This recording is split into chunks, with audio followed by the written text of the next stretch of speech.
And thank you everyone for joining us for our final keynote panel today. Once again, thanks everyone for having so much grace with us as we've kind of managed our way through all of these technical difficulties, not just right now, but throughout this entire conference. I think we've all learned a lot, especially me. So we're very happy that you're all following along with us and that you are here to join us for this really exciting panel. If we continue to have technical difficulties, we're just gonna work through it. It's gonna be great. But I want to take a minute first to introduce our moderator for this panel, and that is Erin Gates. I actually first met her through a webinar that I attended through NAI. Erin is now the lead interpreter at the Redwood National and State Parks and the North Coast Redwoods District at California State Parks. She's a board member for the National Association of Interpretation, that's NAI, as well as a director for the Wild West region of NAI, and a board member for the California State Parks Rangers Association. I literally had to email Erin earlier today and be like, can you just list all of your titles for me? Because she does so much, and that's just her as a professional, but as a personal colleague, Erin is amazing at just bringing people together, and all of these folks, I know, really appreciate her generosity and grace in dealing with them. And everybody immediately was like, we need Erin involved in this. Where's Erin? Let's get her on board. And so we are just really happy to have her to help us moderate this important panel. And I'm going to let her introduce the rest of our panelists, and she knows them all so well already. I'm going to turn off my camera, but I will be available for all troubleshooting, and don't worry, I'm here. So just let me know if anybody needs anything, and please enjoy this panel. What a wonderful introduction, Laura. Thank you. And to all of you out there with the Colorado-Wyoming Museum Association, I just want to express on behalf of all of us what an honor it is to have been invited to participate in your conference, and especially to be the closing keynote for this presentation. We all have such an opportunity to come together and to learn from one another, and to utilize what we learn from one another to provide a space for change and a space for healing. And I understand that's what this whole conference has been about, is providing a space for healing, both within your museums and within your communities. And I couldn't imagine better people to speak to the idea of making space for healing than these 5 people that are here to speak with you today. And it is an incredible privilege that I just get to be a part of this conversation by merely asking the questions. And as Laura mentioned, in the previous reiteration of this conversation, I was acting on behalf of a National Association for Interpretation, but I am incredibly proud that I get to be a part of this conversation today wearing my California State Parks uniform, because our organization is starting to bring healing within our space. And it's starting up here in the far northern reaches of California, behind what's known as the Redwood Curtain, a place that is not visited by that many people because it's so far away, yet it is this district that is having a ripple effect throughout the entire California State Park system. And it is an incredible privilege that I actually now get to call myself a member of this district officially.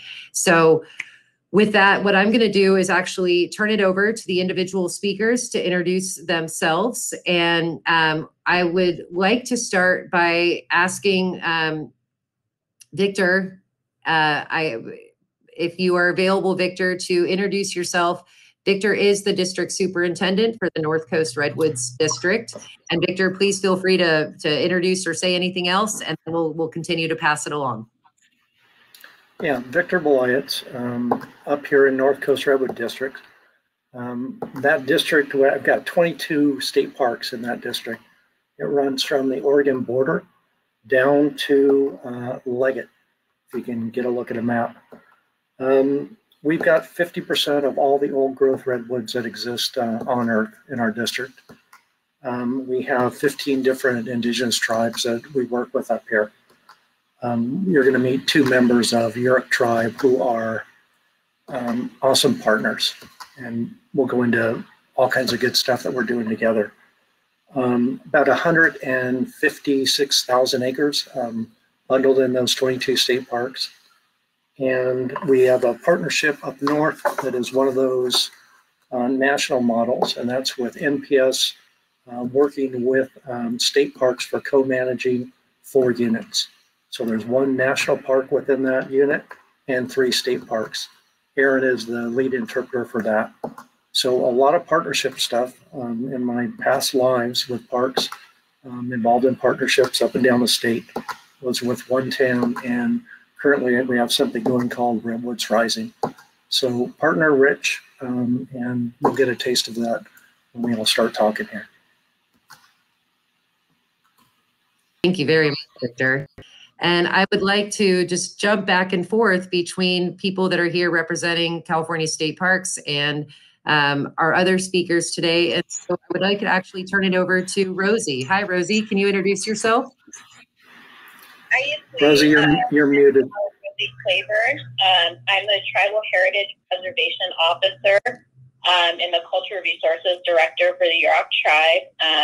I've actually worked for the tribe for 18 years since I was an intern in high school. I'm really excited to be here. You know, my background and my real passion is museum curation and the repatriation efforts of tribes. I've been involved in some of the biggest repatriations done to date, including the Smithsonian Institute. And the Yurok Tribe is really passionate about, you know, museums and cultural centers and interpretation of Yurok culture. And, you know, I'm really excited to highlight this partnership that we've created with the state parks in our area. Oh, thank you, Rosie. And we're very proud of this partnership as well. In full transparency to our audience, sometimes you just have to adapt and overcome. So if you see me doing something weird with my arm, Rosie is on my phone because we're having audio issues, but you can still hear her, right, everybody? Thumbs up if you can hear Rosie. All right, that's all that matters. Hey, Erin, I'm going to take one more minute and give this crowd some of my creds. So I've got a bachelor's and a master's in anthropology. I started doing, you know, as intern NPS, doing museology stuff, and then registered professional archaeologist. So kindred spirits out there. Thank you. And I think that's important, right? We're all coming to this work with various backgrounds and expertise, but we're all coming, and that's the most beautiful part. And you're all joining us along for the ride by being part of this presentation. So for all of you out there too, we're here together. So next, I would like to turn it over to Marnin Robbins, the District Interpretive Manager for North Coast Redwoods District. Hi, Marnin.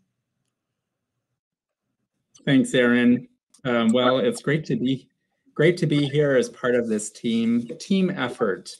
And I think that you'll hear words much along those lines throughout the day, that this is a group effort that we're all a part of to help elevate Indigenous voices across the North Coast of California. I've been working in the field of natural resource interpretation and in redwood interpretation for 27 years. With a variety of organizations, National Park Service, National Wildlife Foundation, several different nonprofits. And the work that I'm involved with here is in California State Parks is some of the most profound, life-changing work that I've been a part of. And the relationships that we're building are central to that. And I believe we are now having ripple effects far beyond our borders that Erin alluded to, and that we'll talk about a bit later on. I'm glad to be here.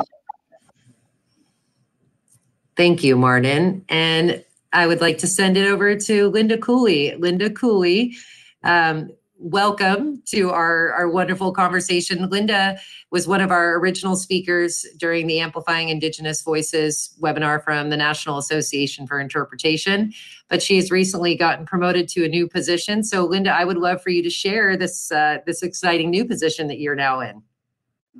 Yes, my name is Linda Cooley, and I am the CEO of Mad River Brewing Company. We are one of the first breweries owned by a tribal organization. I have been in the beer business since my 21st birthday. I have a bachelor's degree in business admin and a minor in marketing. I'm also passionate about tourism. I'm on the board for American Indian Alaskan Native Tourism Association, and I still often help our tribe with tourism and marketing and wherever I can. And I'm also an ex-state park worker. So I have a very special place in my heart for the California State Parks and what they do. And I'm also a frequent guest, so it's exciting to have this. Great. Thank you, Linda. And last but certainly not least, Skip Lowry. Hey, Skip. Hi, Kui. Nekanau Skip Lowry. My name is Skip. Pequan Wumechok. My Yurok blood comes from the village of Pequan on the Klamath River in northwestern California. I've grown up as part of a resistance movements, family, and peoples and communities. My great-grandfather was Mountain Maidu from northeastern California. I'm also Pit River from north central California. I'm also Yurok from northwestern California. I'm also Irish and German. My last name's Lowry.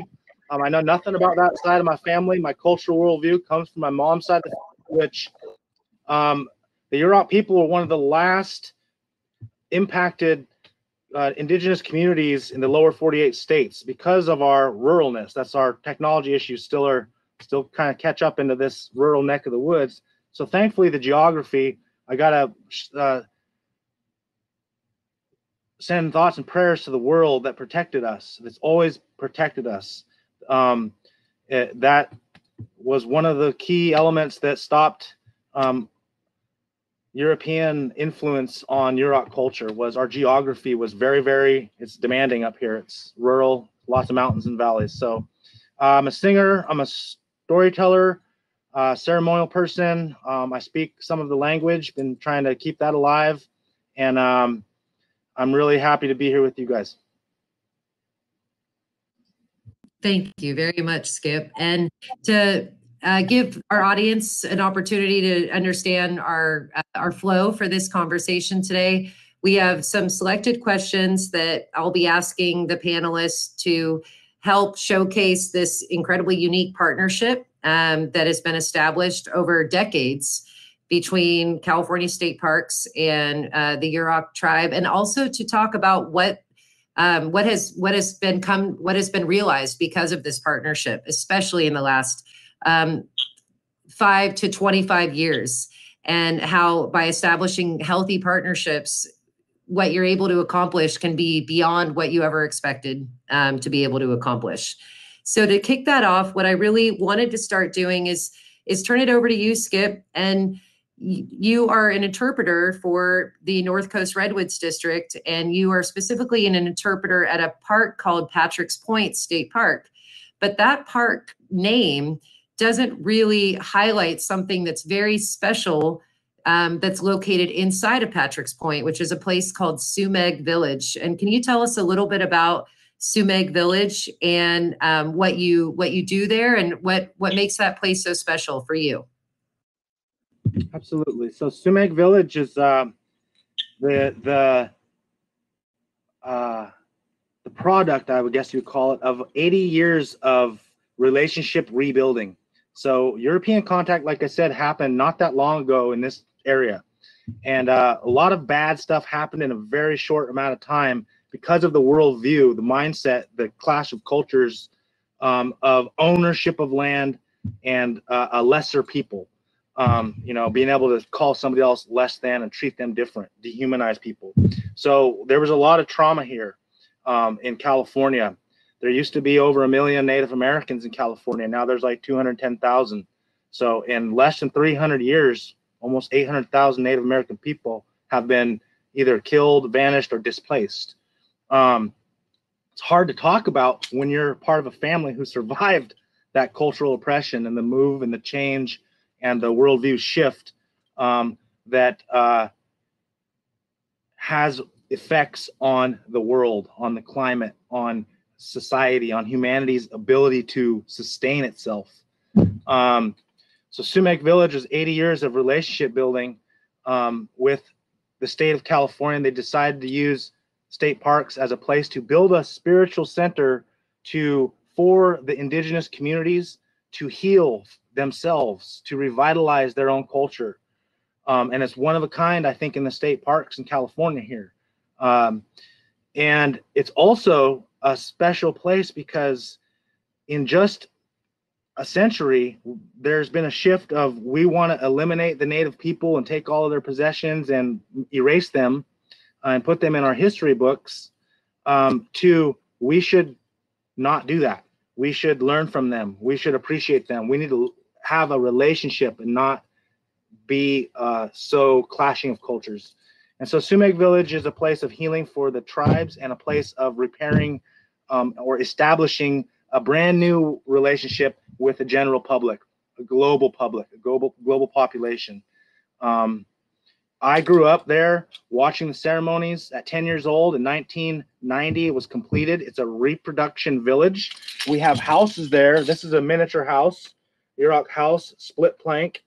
And so I'm not on site right now due to technology, but we live in these redwood structures that are really, really highly sophisticated and designed and engineered, and have always been that way for like 10,000 years. And so this place is close to my heart and thousands of Native American families in Northwestern California.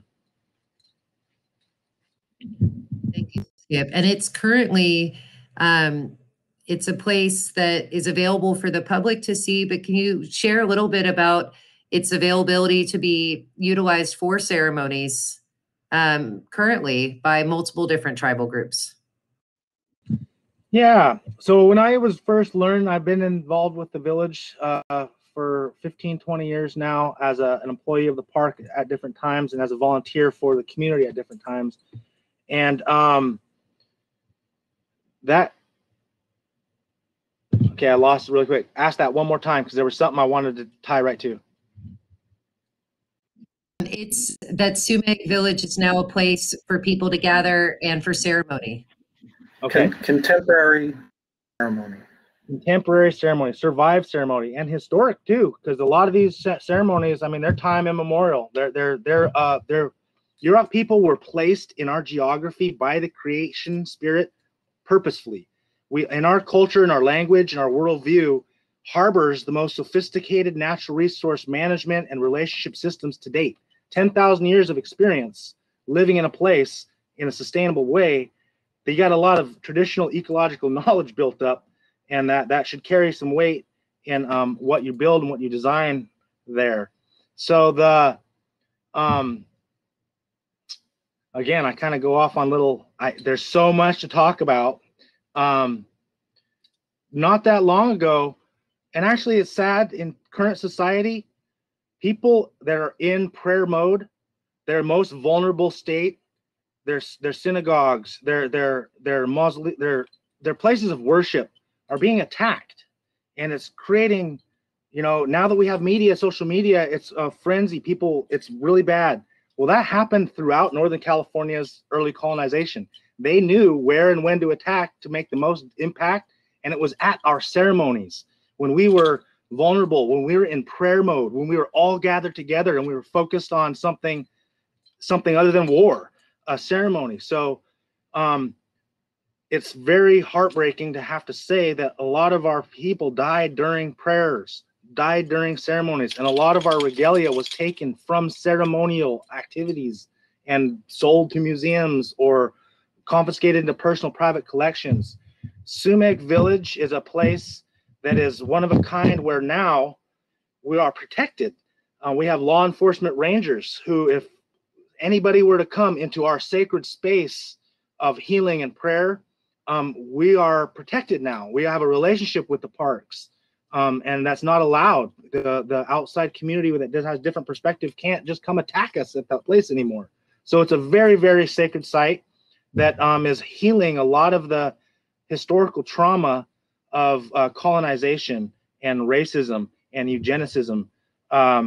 It's I kind of picture it, if I could visualize it, again, we were one of the last places contacted. It's like there's a wave that comes up on shore and there's one little high part of land. We're that high part of the land, and then hopefully the shore is going to back off, and our prayers will then spread and continue and create the ripples back to create a healthier world that was once, from our perspective, we had a long history of having a beautiful relationship with our places and our communities and our neighbors too. We weren't a warfaring people up here in the North Coast. So I think that answered the question. Thank you very much, Skip. And our next question is for Victor. Victor, can you tell us a little bit about the partnership that's been established between the Yurok Tribe and the North Coast Redwoods District of California State Parks?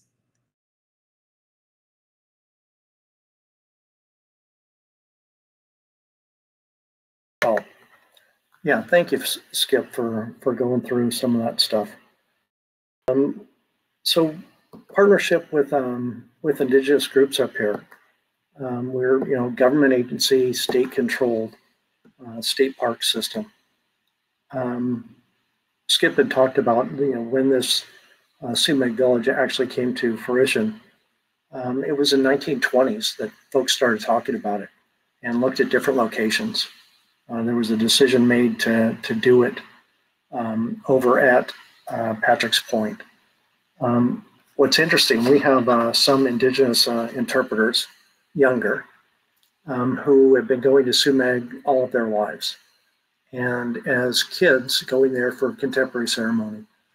And when they were children, they would come there and they were going to Sumeg. One of them, as they were getting older, they were in high school, and they saw one of their classmates. And the classmate came out of a house that was right outside of Sumeg Village. And this person went over and asked and said, what's going on? What are you doing here? What are you doing here at Sumeg? And well, my dad works for state parks. You're in a state park. So didn't even realize that she was in a state park. So that's where it's like, when you think of Sumeg and you think of the activities there, you have people that are, as young people and even young adults, don't even place it in a state park. I think that's a good thing. And when we've had, relations with the tribes over time, they haven't always been good. There has been restrictions on access, restrictions on gathering, exclusion from areas that were part of ancestral lands. And what we've been trying to do up here is open that up, and we've done it through a number of avenues. I know Martin's going to go into more of the educational stuff and the access that we currently have, but I'm just going to kind of go through a list of things that we actively do with the Yurok Tribe. So supportive grants in letters, joint grants for doing natural work and cultural work. We have the first JPA that's executed with an Indigenous tribe in California. That's essentially the highest agreement we can enter into with a group. It's a government to government.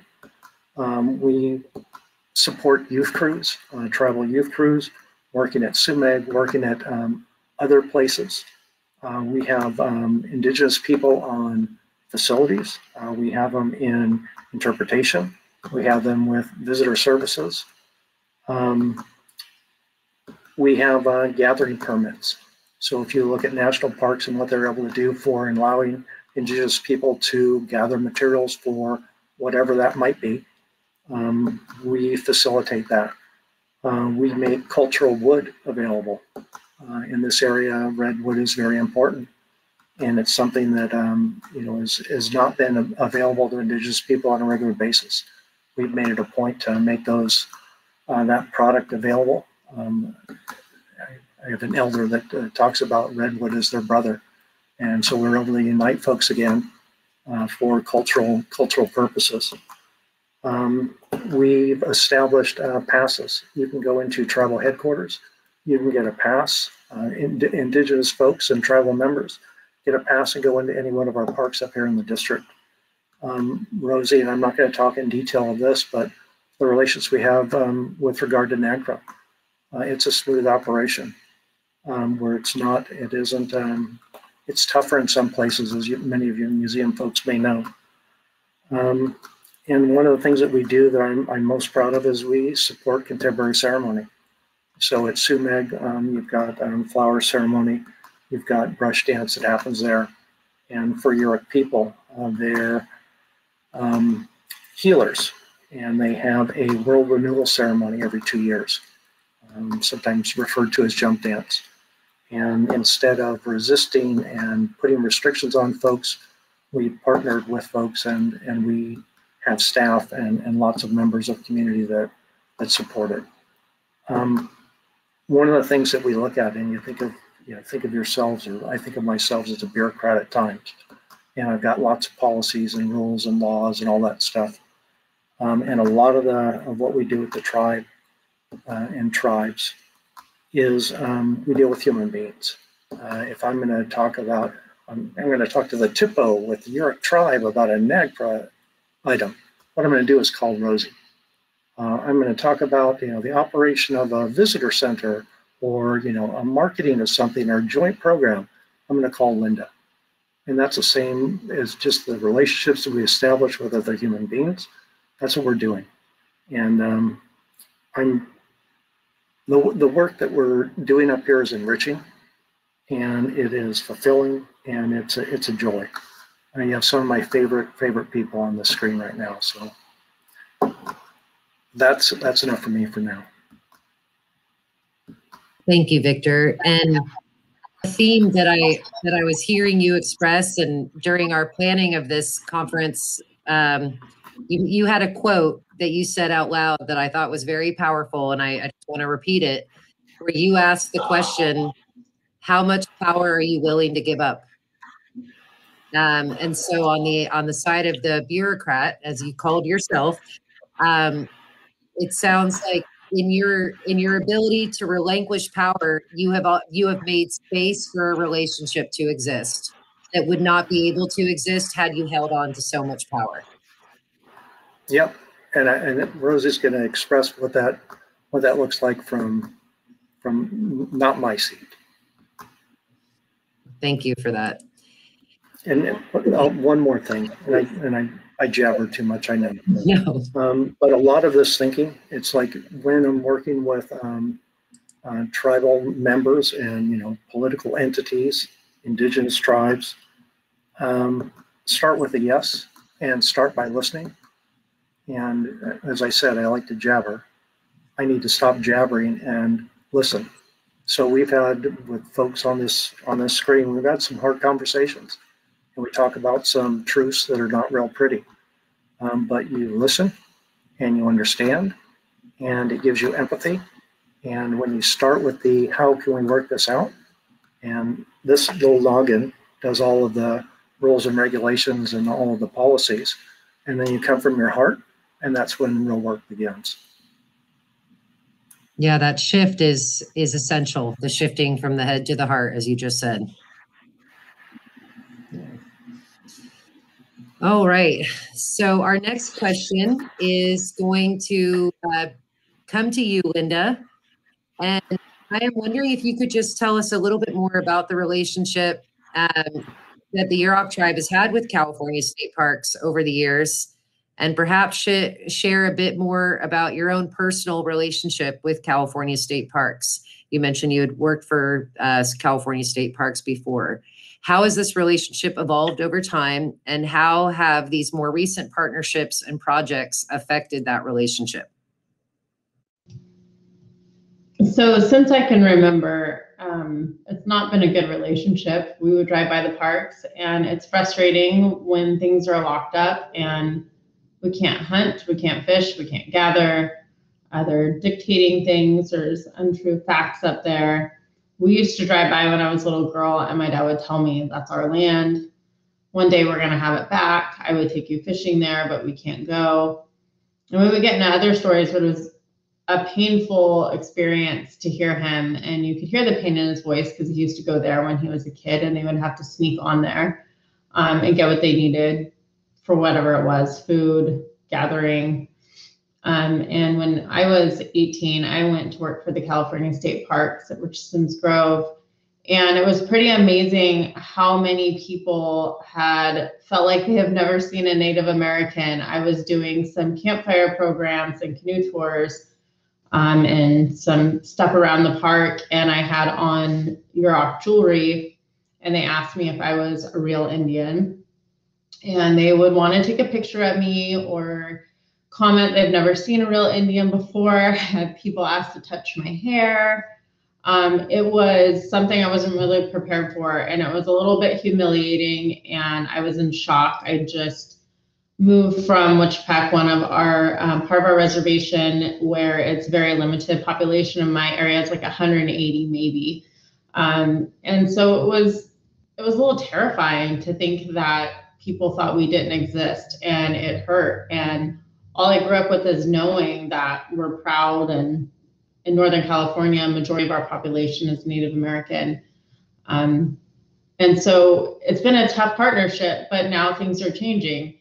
And with the people on the screen and others, we're able to work together, and going to the state park now is a joy and excitement. I get to tell my daughter a different story, and it's even better because one of her favorite people, Rosie, is working on one of the projects, and she can identify who it is. And when we see things, she literally will say, "Oh, that's Rosie." And it's creating healing for myself to watch a different attitude that she will have as opposed to what I had. She'll know good. She'll know the history, but she'll know the good. But she can identify these people that she knows, and her limits are gone, where I grew up thinking I'm never going to have a chance to work at the park and change things. So for the future, it's hopeful, and I have hope, and I have hope that what everyone is doing here, it's going to echo throughout our country, not just California. And people will also have a better experience when visiting. Tourism is about that authentic experience, and there's nothing more authentic than what's going to happen at Stone Lagoon. So it's exciting. Thank you, Linda. And it is incredibly exciting. And that is a perfect segue to our next question, which is for you, Rosie. What significance, and Victor had alluded to this, I think he might have used, we in government tend to use acronyms. But so to spell it out, he alluded to something called a JPA, and that stands for Joint Powers of Authority Agreement. And as Victor mentioned, this is like the most powerful agreement that can be established between government to government. So the question for you, Rosie, is what significance does the establishment of the Joint Powers Authority Agreement between the Yurok Tribe and California State Parks at Stone Lagoon Visitor Center have for the Yurok Tribe? And what are some of the plans that the Yurok Tribe has for the visitor center that is located at Stone Lagoon? Okay, so I think, to first talk about this question, we need to put Stone Lagoon into context, right? We need to talk about what Stone Lagoon is and what it means to Yurok people. So Stone Lagoon, we call Chapek Alketa, which means the waterway, and there's a significant village there that's called Chapek. Chapek is a place that's been occupied since time immemorial by Yurok people. And there's still families that have close ties to that village, that they, call that place home, and they know that they descend from that place. We respect that, and we respect those people. Chapek has been a place of contention in California history. It was one of the most active places for the attempted genocide of Yurok people along the coast. When the gold rush came through in 1850, it started in a place called Turai, which is just south of Chapek. And so when there was an influx of people coming into the area, Chapek was hit hard. Yurok people were removed from that landscape. We have a ceremony that's done there. We call it now the jump dance. And that ceremony is to put the world back into balance. That's our job as Yurok people, is to put that world back into balance. And that last ceremony that was held there was in 1887. And, we can talk about the last person that recalled that, they're no longer here. And, that's the context that we talk about when we talk about Chapek Alketa and when we talk about Stone Lagoon, is that Yurok people were forcibly removed from that. And a lot of times that was by, federal and state policy, as well as vigilantes. Over the years, Chapek has been looted extensively by amateur archaeologists, by actual archaeologists, and some of those were under, or in partnership with the state park. And so, you talk about that personal history with the state park, sometimes it's always not good. And, it's something that we have to talk about and that we have to recognize. Now that we have, this joint powers or authority agreement, the JPA, as we all call it, it's a way to really recognize Yurok people as co-managers of this landscape. It's, we didn't go anywhere. The state park might not have known we were there, but we were still there and we were always there. Even though we might have been told no, that we couldn't do our ceremonies there, we couldn't gather there, or, whatever the rules might have told us that we can't do. We've always been there. And now we recognize that in an official document, right? We recognize that in something that, in governments and institutions, it means something. It puts us back on that landscape at a much larger level. It exercises, tribal sovereignty. We were able to bring back the ceremony in 2012. And it took a lot of hard work on all parties' side. We had to come to the table with the state park, the national park, private landowners, Caltrans, one of our traditional trails now is underneath the highway. There were so many people and so many entities and so many people that we had to talk to bring back that ceremony. And our elders and, our ceremonial leaders worked really hard to do that. And sometimes had to give a little in places that they shouldn't have had to give. And I think that this JPA really highlights that maybe we don't have to give those anymore. I remember going to the first ceremony, we were down on the beach, and, the state park staff at the time had flagged out these little areas along the beach where there was an endangered bird, and we weren't allowed to walk through there. We've made strides since then, even just since 2012, and moving this forward. And so now, I like to say that Yurok's home. We're home. We're visible at Chapek. We are there now, and we're not going anywhere. The visitor center is small. It's a small building, but it means something to us. And it means that we have a home there now. We have a permanent place. I have a permanent place to house elders. I have a permanent place for, community members to come, to descendants, for people to visit. And, on top of all that, on top of all the community, to welcome and introduce them and tell them the real history of Chapek and Chapek Alketa. And, I'm super excited. We're looking at some, digital media. We don't have internet there, FYI, so it won't be too fancy. But, we're used to working through that. Where Linda grew up, we just got power a few years ago. So you're used to adversity and overcoming it. And so, we're really excited to work with state parks. I'm super excited to work with Skip and his crew down at Sumeg to help with some of the programming, interpreting, and, ways that we can relate together, not only within the state park, but also with, the Yurok tribal entities that we have. So, that really is what a JPA means. It's something personal. And it's something that recognizes Yurok and recognizes Indigenous voices, as being home and having that authority of your home. Is of all of the, so much of what's happening up here is incredibly powerful, but it's really exciting to see the far reaches of excitement for the Stone Lagoon Visitor Center, and to hear it from your perspective, Rosie, was really nice to hear, because I hear it from all of the state park representatives that are hearing about this, and they're going back to their districts all across the state, trying to figure out how they can do this.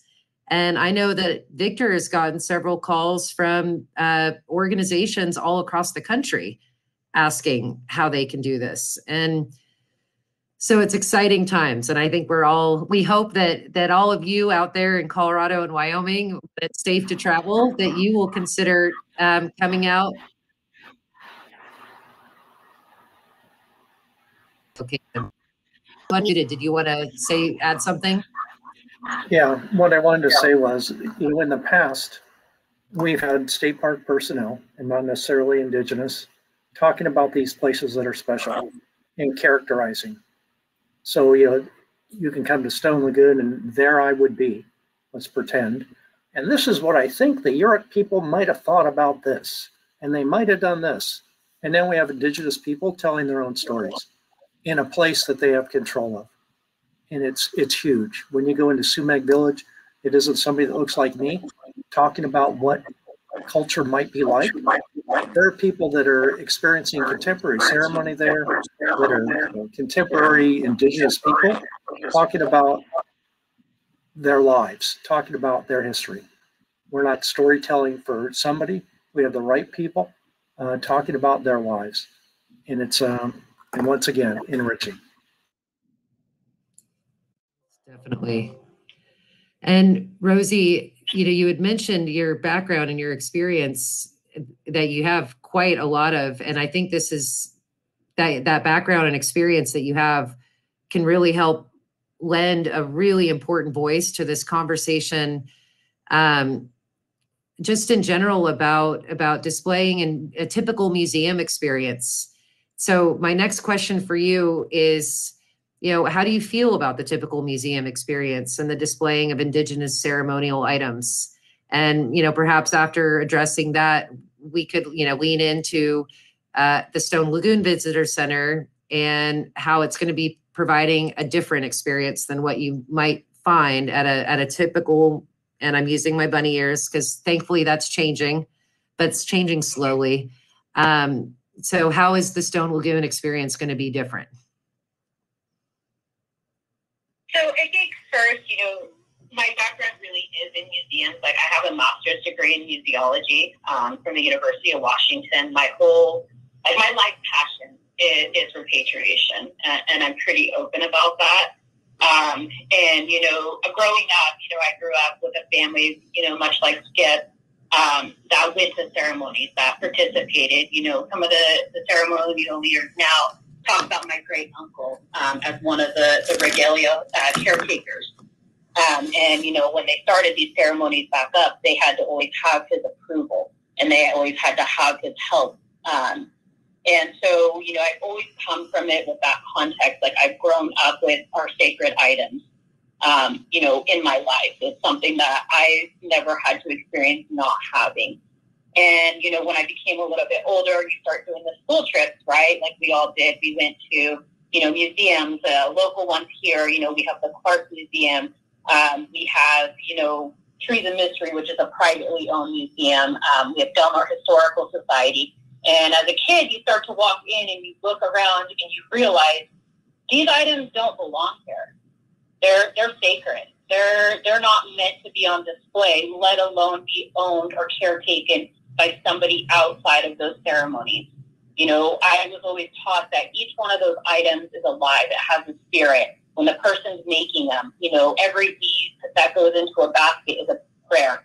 It's a piece of that woman's prayer that goes into it. Every time something's made, it's made with a purpose. And, seeing those, it was really became evident to me that was going to be my fight in life, right? That was going to be what I fought for, was returning items home. And, we've been very successful in that. And, there's always been, whatever tribe it is, wherever place you are in this country, there's always going to be that clash between Indigenous people and museums who hold their collections, until we start to really specifically look at that history and recognize that history as institutions. Indigenous people, I feel like as a Yurok person, I've always taken the time to educate individuals on that history. I a lot of my, schoolwork and, my work at the tribe, on actually looking at, specific Yurok history of collecting. And it wasn't always on the up and up. By going through journals of collectors to the area, you start to look at things and see that, they admitted to stealing it. There's a quote that I think about from a guy named Steward who was from the Brooklyn Museum. And he talks about how he was in Hoopaw. And Hoopaw is a reservation to the up the river from us. And he was there, and he talked about how the houses were abandoned there.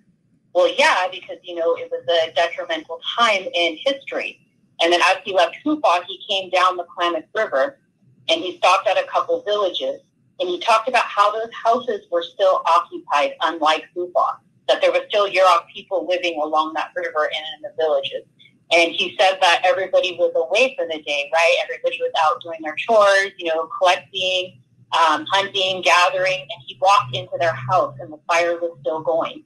And he picked up what he could get before they came home and left. Those items are now in the Brooklyn Museum. So that's the history of collecting that we have to talk about. We have to talk about that, and we have to acknowledge that history in order to move on. We have to talk about ownership. Who owns these items? Where do these items belong? And that's a hard thing for museums to do. I understand that. I've worked in numerous museums and had these conversations, and they're hard conversations, but we have to have them. And then, you need to look at what that benefit is. What is that benefit from turning that power over? What is that benefit from allowing Indigenous people to come in, and you learn so much more? A lot of times these items are not in the context that they should be. They're historically not documented because, at the time, they didn't really honestly care who made an item. That wasn't really what they paid attention to. If it was pretty, if it was, something that was, that they shouldn't have, if it was exotic or something other, then that's why they collected it. It wasn't really for, that purpose. And, so that's kind of where I come from. I think that, that typical museum experience, it is changing, but we do need to look at repatriation as one of those ways to really forge, forward. Like, Native people aren't going to be able to really trust or, have those relationships with institutions until we start to look at repatriation and ownership of items. For Stone Lagoon, the tribe actually has a very large collection that we've repatriated, ceremonial items, all the other elements of NAGPRA. But we also have purchased large collections from private collectors. And, we've done that because we just want them home. We want them to be back with Yurok people. And so we have a pretty extensive collection. And at Stone Lagoon, we're going to highlight some of that. Stone Lagoon is in a really bad floodplain, so we're only going to have a limited amount of items there, but we'll probably have like a kiosk with some highlights from our collection. So that's kind of what we're looking at. It's super exciting. You're going to get a different viewpoint. Like, you're going to see these items and you're going to understand them from our point of view. It's not going to be like Victor talked about, where it's somebody else interpreting our culture. It's us doing it. Thank you for that. And the idea of, we've all seen these beautiful pieces in museums, and the sterile nature of how they're displayed. And I say that word sterile is the best word I could use to describe it, because, it's under a glass covering. You're removed from it. You can't see it in its, in the perspective of how it might have been worn or displayed or utilized in ceremony. And the idea of as you put it actually earlier, of allowing these beautiful pieces are alive and giving them a space to be shown in a way that demonstrates that vitality that they have. I've never gotten to see anything like that. And I'm so excited to see. One of the things I should mention is one of the largest repatriations that we've done has been from the Smithsonian Institute, from the National Museum of the American Indian, which museum folks out there know is under the NMAI Act, not the NAGPRA. But we did a large repatriation. We actually had to break it up into several phases. And I worked on all of the phases, but one of the last ones that we did was our brush dance item. And it was a really cool experience. I actually flew over to DC. It was a day trip. I literally showed up there and flew out the very next morning with them, and I brought them home. We had a welcoming for them. And, you talk about Sumeg being a powerful place. Well, that's usually our first dance we have of the year. And we packed up the items a couple days after I brought them home, and they went to Sumeg and they danced. And I can tell you that was one of the most emotional things I've ever experienced in my life, was to have that trip. And I was tired too, obviously. And we do in the mornings, we bring out our finest things, our oldest things, and our most powerful things. And those items danced. And I can't even explain how powerful that place was at that time. And, it's really rare for a woman at a dance like that to talk, but the ceremonial leaders asked me to speak and give history of that collection, and to give history and context for what was happening. I could tell you we were all so emotional. So not only is it about the display and the learning, but it's also the way that we use those things. And, it's the power they bring to us too. Oh, I think I was watching everyone's face on the panel of all of us just imagining that moment at Sumeg, and that's beautiful. Okay, moderator has to get back on track here. Okay, let's see, who's the next question? The next question is for you, Martin. So as the district interpretive manager for North Coast Redwoods District, can you just share with us in a broad sense all of the ways that the district is involved in elevating Indigenous voices throughout the district? Thank you. And yes, I think my job here is to kind of provide some specific ways that we are helping to provide a platform for Indigenous people to speak on their own behalf. So what I would like to do is actually to share my screen. I haven't used the Hopin platform before, so I am hoping this works. Give me a second here so I can pull up my screen.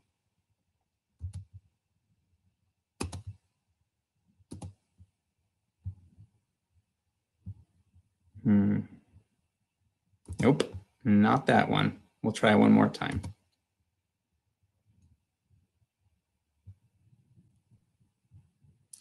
Well, while I'm waiting to get this to populate, I will just say that we have 10 interpreters who are working within the North Coast Redwoods District. And the Native interpreters who are part of our team are absolutely a key component in what we're doing to bring untold stories that people need to hear, and I believe are receptive to hear now in a way that they haven't been before. I'm not sure it's going to work to share my screen. Laura, if you're there and you can share it on your end, feel free. So I'm just going to launch in and tell you about some of the things that we're doing and paint pictures with words. We have 3 Indigenous interpreters on our team, and they're doing wonderful, important work. And that includes interpreting to audiences both near and far, and providing these deep, powerful conversations with both people of Indigenous descent, there we go, and people from across the world. So here is a picture of our entire team.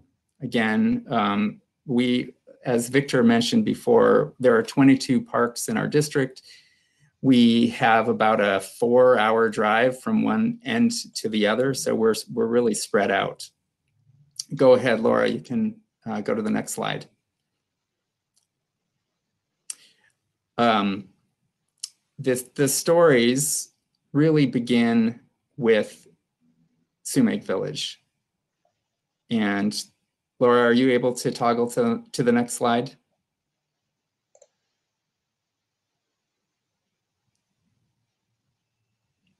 Maybe not. All right, I'll just proceed. So Sumeg Village, again, began 30 years ago, and it is a spiritual home both for Yurok people and for other Indigenous people on the North Coast. But I would also venture to say it's a spiritual home for all of us who work in this district. And the powerful events, the connections that we have there are radiating out from that place to the parks throughout our district, and quite frankly, through the relationships with many tribes and tribal groups on the North Coast. Laura, go ahead to the next slide. Here is a picture of our 3 Indigenous interpreters. Skip Lowry, who's on our call today, Maya Rayner, and Princess Colgrove. All 3 of them basically grew up at Sumeg Village and now are representatives of the state in communicating this important message. How are they getting the message out? Well, through a variety of different things. We have a brand new cultural mentorship program for Native youth called Kindling the Flame. We're doing it for the 2nd time this year. We have groups of Native youth coming out and learning from our state park Indigenous interpreters about their own cultural heritage. I believe it's a paradigm shift in even thinking about what a state park is for and how it can be made relevant to different audiences. Go ahead, next slide. We are also telling the story to a much, much wider audience. And that is through a program called PORTS, or Parks Online Resources for Teachers and Students. It's a live video conference program that's delivered from state parks across California to school children. And Skip, Maya, and Princess are delivering programs from Sumeg many times each week. This year, they will deliver programs on their own cultural heritage to over 8,000 kids across California. Laura, you're just going to have to keep following along and toggling through as I'm talking. Go ahead, next slide. In addition to PORTS, we're doing live video conferencing, Facebook Live interpretive programs. This past year during the pandemic, when our parks on the North Coast closed, we began delivering live programs every day from parks across our district. And the programs that Skip, Maya, and Princess delivered have been seen by well over 100,000 people since we began that effort. They are also working with us to work with tribes and tribal representatives on all kinds of products that are going out in our parks, everything from developing new interpretive signs and brochures, and a new effort that is underway now, and that is to develop land acknowledgement signs that we will be putting up through all of our parks to allow visitors the wonderful experience of learning that they are on, whose land they are on, and the Indigenous name for that place. Many of the place names have been obscured by the place names of the colonizers over the last 100 years. And so this is just one more opportunity to try to heal some old wounds and to bring the names of these places and the peoples whose land we're on to the forefront to let people know where they are. All right, I'm going to turn it back over to Erin. Unfortunately, the slides didn't work this time, but I hope I painted a picture for you of the many different aspects of our outreach to the community. Martin, Martin, you might share where they can see some of these videos and what was going on. There's still a lot of stuff that's available. It's been archived. It's on YouTube channels and other stuff. They're really spectacular.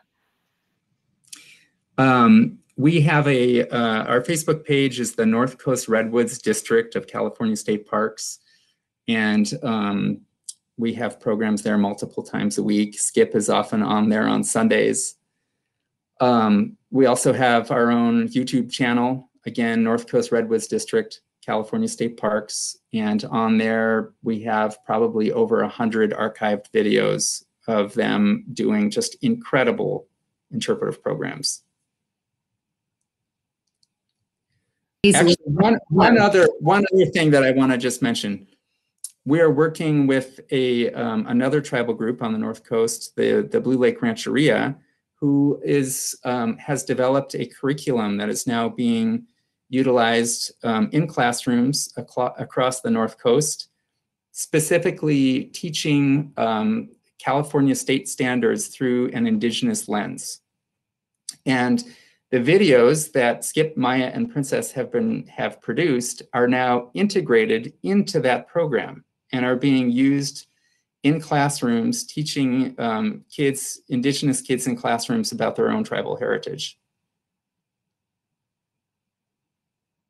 A lot of great work that is being done up here, in large part because of the partnership building and the healing that has been that space has been made for up here. And with our last 25 minutes, I can't believe we're only with 25 minutes left to go. So my incredible panelists, I wanted to just say that out loud. We've got about 3 or 4 questions left, but we really did want to leave the last 5 or so minutes for every panelist to have an opportunity to just speak to what they know in terms of how we can continue to foster healing. All of you that are out here watching this, you are working in various locations and various communities, and you probably have your own limiting factors that are present. And we really just want to make the last part of this conversation be directed at actionable items, at things that everyone has learned moving forward to make space for healing, so that hopefully you might be inspired to pick up some of those tools and bring them into your own settings. And I think that having all of us know that we're doing this together, there is strength in numbers as well. And you've got numbers here for people that would support you and your efforts. So I'm going to start with you, Skip. And the last few questions I have are for Skip and Victor and for Rosie. Skip, and I'm not even looking at the questions anymore. It's at this point. I'm holding a cell phone in one hand so Rosie can hear us. You're just here. Skip, I have heard some of your presentations. You have brought me to tears too many times to count. You have brought me to tears in large public settings. I am not shy about crying in front of other people. How do you take care of yourself in sharing some of these really difficult truths and still show up to share them? And why is it so important for you that you allow yourself that space to go to a place that is painful, and allow us to come there with you? Because you allowing us to come there with you is probably one of the most powerful experiences I've ever had in my life. Thank you. That's humbling. So people are of a place, and that place are of a people too. So when you take people away from something that's really special, they call home, it makes them sick, right? It can damage their emotions. They can get physically sick. They can get really emotionally sick. The world, the place, if you take the people in the community away from that, and they've had that long relationship of building, and they know each other, and they love each other, and they're supposed to have responsibilities to each other, and you remove the people away from, you sever that relationship, the place becomes unhealthy too. Well, that happens with all of our ceremonial items. Like, I call this regalia. I never use the word jewelry, and they're beautiful. stuff can be made into jewelry that you only wear when you go out to look beautiful. But what I'm wearing right now are my mother's prayers for me to complete school, which I'm almost done with doing. I'm almost got my BA. It's been challenging. I have never succeeded in school. Never thought I'd have a college degree. Never thought I'd be an employee of a state agency, state park with retirement and stuff, that all the cool stuff that you get when you're part of the systems.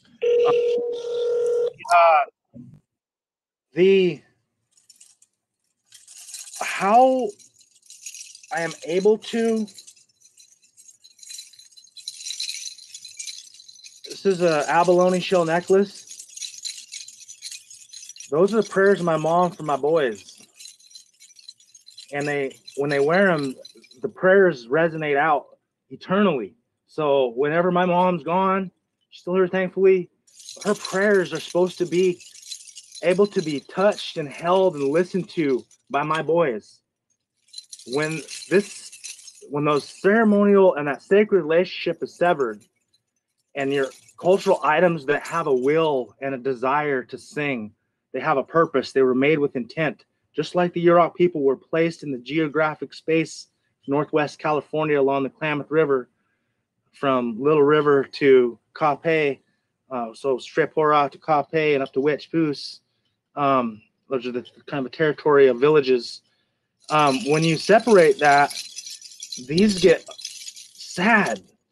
They get lonely. They can get depressed. They can get unhealthy.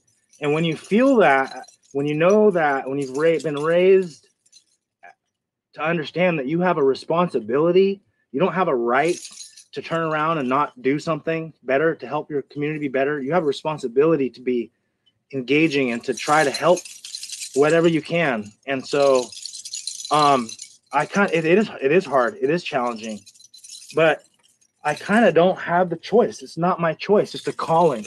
My choice is to answer the call. When the Spirit gives you opportunities, when you actually let go and you open your heart and you open yourself to grow, you have to let go of your own self-consciousness, like self-centeredness. You have to let go of something. You have to give up something and create that space. And that's power. When you listening and having empathy is power. That's true power. Being in control and being dominant, that's not power. That's greed. That's corruption. That's weakness. So the Yurok canoes we build out of redwood. The redwood tree has a sacred, immemorial relationship with the Yurok people, and they're a living being. This is dated like 10,000 years. Our people can be dated carbon. 10,000 years ago, our boats were made with the same design. We put lungs in the front, we put a heart, and we put 2 kidneys. We put a nose, and we put cheekbones in the cheek line. So everyone's its own individual spiritual living entity with human parts to symbolize how intimate a relationship we have with the tree, our brothers. We can call them popoline in our language. That means the grand ones. And you can also use that word for the elders. They call them popoline. The elders are our grand ones. Those redwood trees are our grand ones. So this has a will and a desire and a purpose to go out onto the river, onto the land, or not onto the land, off the land, in the river. It wants to carry people safely. It wants to protect family, medicine, food. It wants to transport safely. It has a will and desire. There's a canoe at a place called Fort Humboldt in the North Coast Redwoods district. Fort Humboldt has a very, very bad history of how they treated multiple tribes. They were force marched, like many trails of tears, all the way from different tribes to this fort, while their villages were being looted, and all of their prayers were being displaced and taken away from our families and from this geographic location. I wrote a poem because when I go into this fort, there's a canoe that was made and it's sitting in this room. It's not in the water where the canoe's designed, where its heart wants to be. And I heard this canoe talk, and this is what it said to me. It said, I sit in this dark place every day. The water of my home seems so far away. The sun hasn't dried. The sun hasn't dried my wet body in years. The only wet I get is from my own people's tears. The history is hard to reflect upon. My reflection in the water should never be gone. I just want to be what I was created for, balanced, beautiful, easy to oar. I hear the pain of my people's past, but it never drowns out the forever dance. I know someday I will go home, for all life transforms after being born. My place is with my people. They are still here. You have to open your heart. They will speak crystal clear. To listen is power. To hear is strength. And I know one day my songs of lament will end for the bay. For in that hour, I will have been brought home, a sacred site far from shore. What I softly pray might sound absurd. Like lightning from darkness, silence will be heard. I want to share that just because there's so much that needs to come home. And there are families that, like Rosie, you and I, a lot of our people in Northwest California are lucky that we grew up with ceremony because the geography saved us, kind of, where we were at helped us preserve our spiritual continuity. But not every Yurok person knows the stuff that we were able to.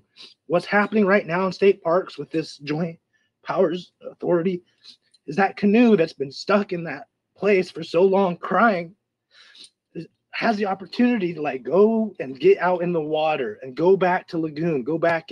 Right now it's sitting on in Wiyot territory. It's a Yurok made canoe bought by the state parks to be on display in a museum. But I heard that. That's what that boat told me right there. And there's the transformational opportunities that museums and state parks, national parks have if you understand how to be open to thinking about things in a different perspective, opening your heart to grow your own worldview. And that transformational experience can be for everybody. And right now, from my personal experience, we need that as humans. We need to grow. We need to transform.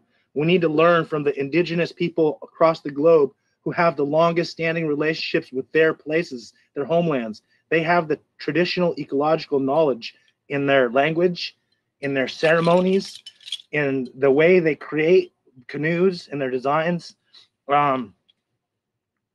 So I guess, how do I do it? I can't not do it.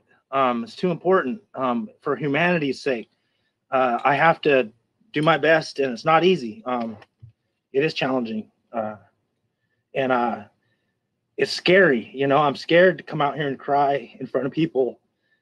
If I had a choice about what job I would do, I wouldn't have picked this one, getting out in front of people and sharing and being open and vulnerable.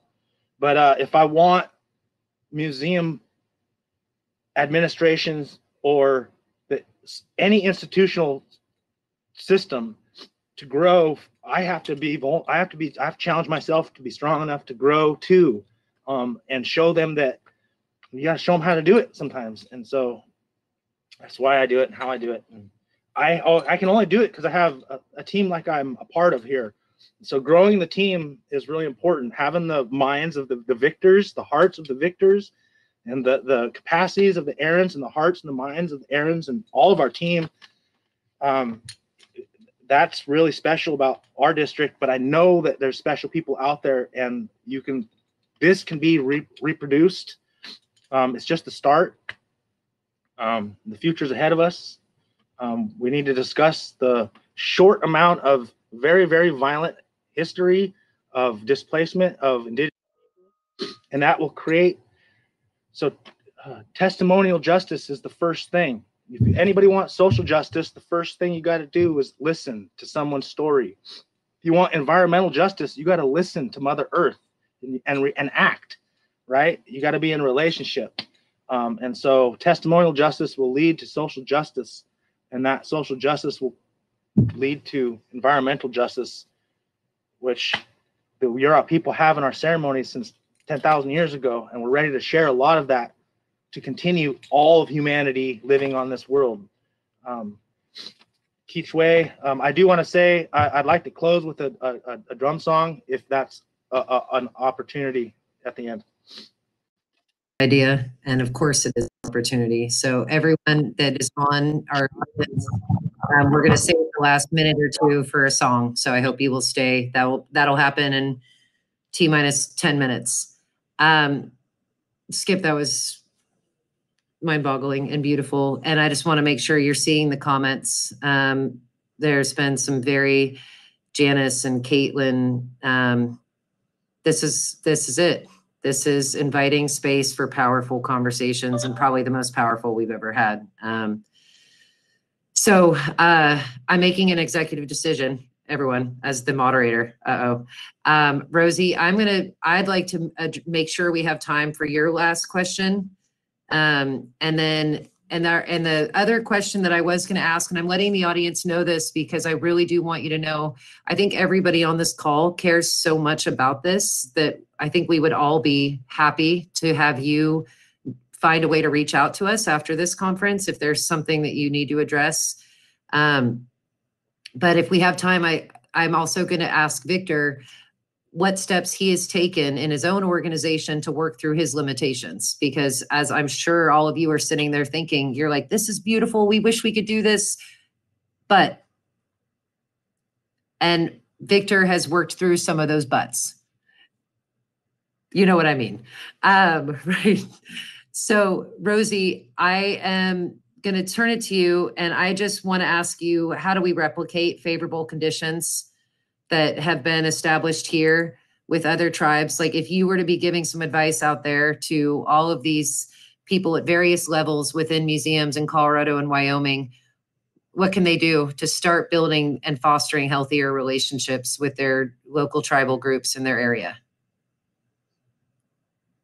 Yeah, thanks for that question. You know, since we signed this JPA, we've actually gotten a lot of outreach from other tribes asking how to do this, right? And so some of the biggest things that, you know, I think is reaching out to other people who have done this and who have similar experiences. You know, like I'm always willing to have that conversation with other tribes and to help replicate this in other places because I have experience in it and, you know, it's been successful. And, you know, sometimes I feel like we as tribes always try to start from scratch, like, you know, and we don't look at what's already out there. And so, you know, networking with other tribes is fundamental to making things happen. You know, there's so much that we can all learn from each other. I'm sure there's great work you guys are doing in Wyoming, Colorado that I would love to have conversations with you about. And so that really is, you know, my message is really that networking. I think having conversations with, you know, the agencies and with the institutions. Those conversations don't always go well. Sometimes they're not receptive on the other end, but sometimes they are. And you still have to do that. You still have to have that drive. You still have to just continuously berate the system, continuously, you know, talk about what repatriation means and what, you know, museum collecting means to you. You know, and a big one, you know, it is that personal one-on-one, you know, getting to know people on the ground, you know, and getting to know people. But the other part of it is really exercising sovereignty. You know, there's federal law that places have to comply with. And you have to constantly remind them that, you know, even though they might not agree with it, it's the law. There's law that supports this. And there are so many people out there who are just amazing at NAGPRA and about repatriations. And I can tell you, I call people all the time for advice and, you know, work through situations. And, you know, the other thing really is that personal connection that you have with people. You know, on a note, I really want to thank Victor.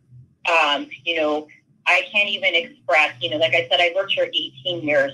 And just in, you know, the time that Victor's been here, my experience has completely changed with the state park.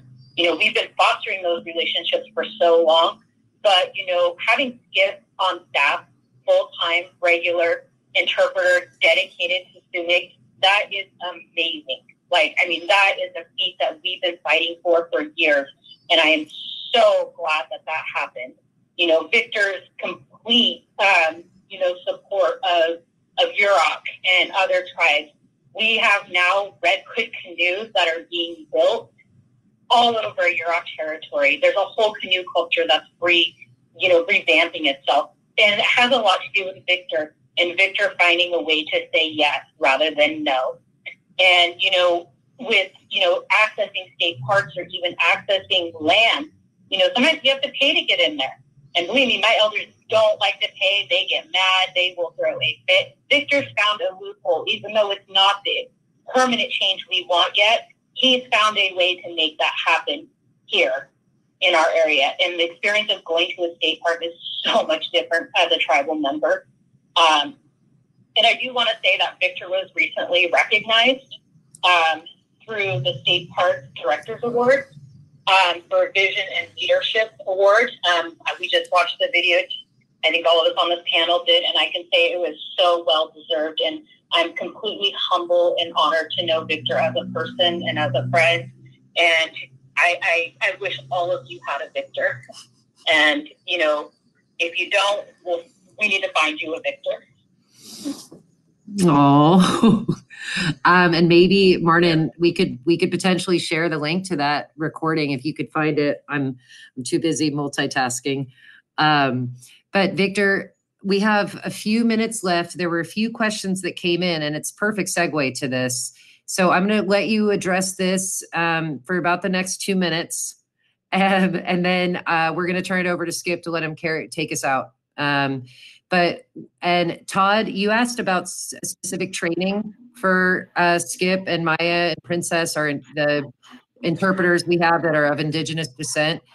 I'll put my email in the chat, and I'd love for you to send me that question, and I'll be happy to address that afterward. So Victor, how do we get more Victors? How do we work with upper administration and park systems to replicate something like this? Yeah. First off, thank you, Rosie. Thank you, everybody, for being so complimentary. We're human beings, and we're human beings working with human beings. And that's how we start all of our relationships.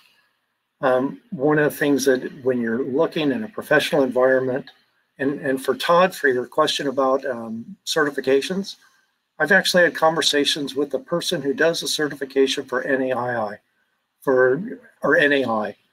Nationwide, and what are those criteria that you recognize? So think of Skip or Rosie. What does a good interpreter do?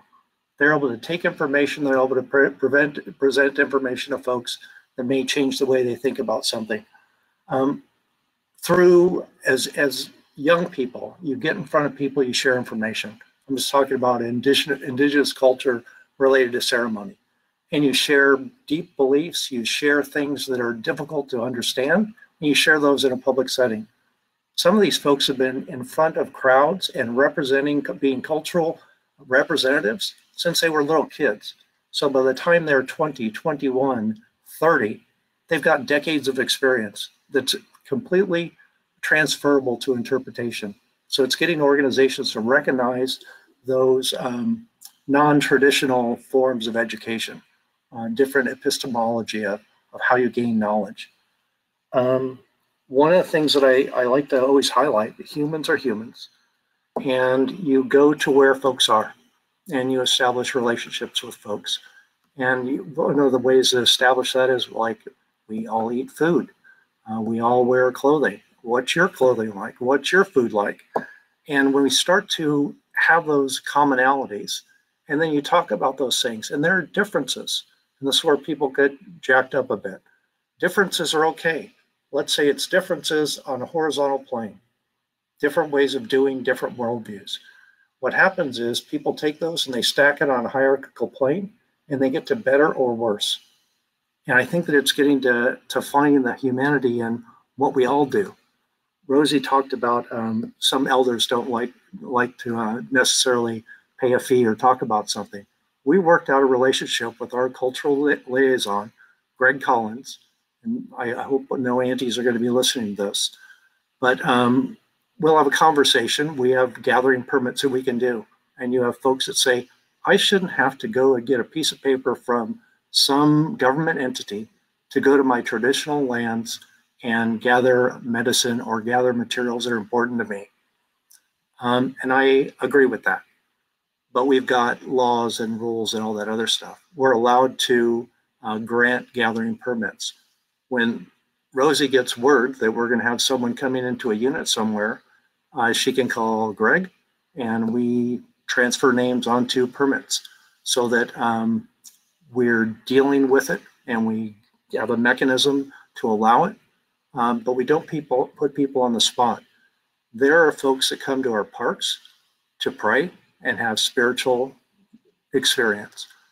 What they have to tell people at the front gate is not that person's business. You shouldn't have to explain what it is that you want to do as an Indigenous person on your ancestral lands to somebody that's there saying, give me $8. And that's where you get resistance from folks.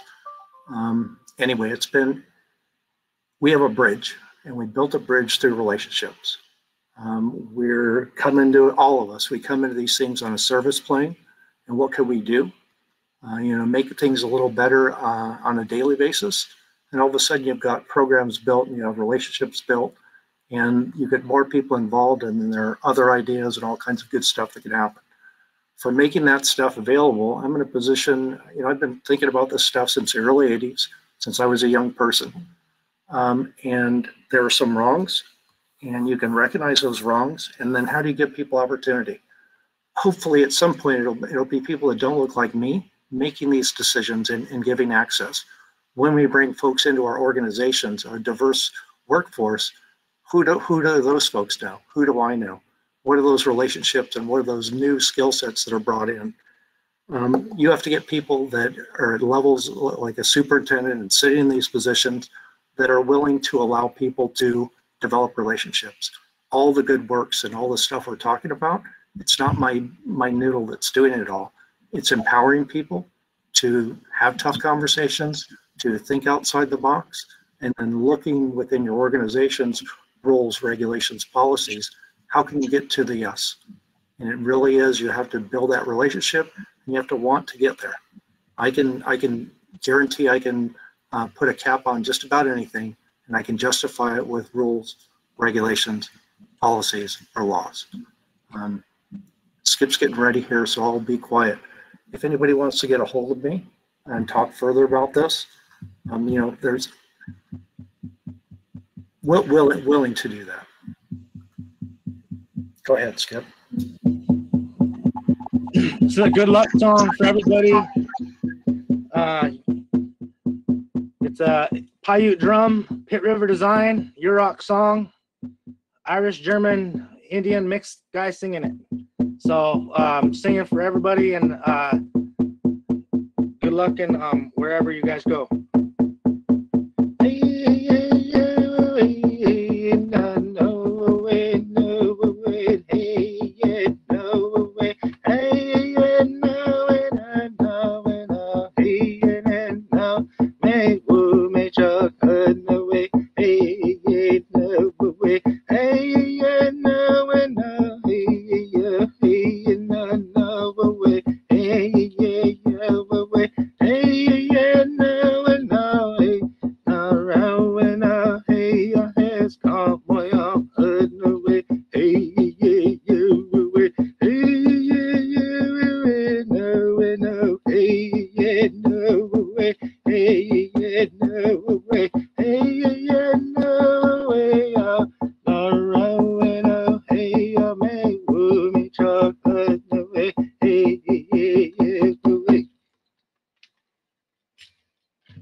Thank you all very much for joining us. Thanks, Thank you, everybody. See you.